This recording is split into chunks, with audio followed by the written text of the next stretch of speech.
Hello YouTube, Rain Florence here, also known as Bikini Mom.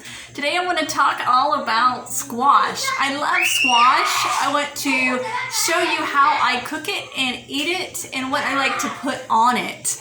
You can also collect the seeds and grow squash, so it's pretty...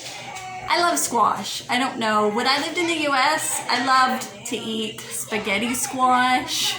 Spaghetti squash is so good. If you've never tried spaghetti squash, oh, do it. It's just so good. You can put marinara sauce on it. I love it. I love acorn squash, butternut squash. I think I love all squash. So I thought as part of a health promotion, I will do these videos highlighting what I like to eat or different health facts that I have.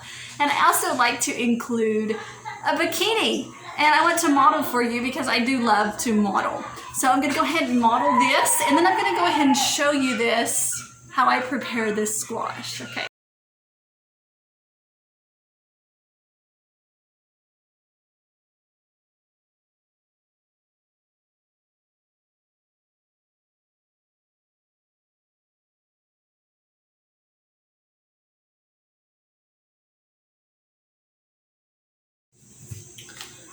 These are some of the things. I love to put oregano on my squash. I love avocado, honey, onions, yum.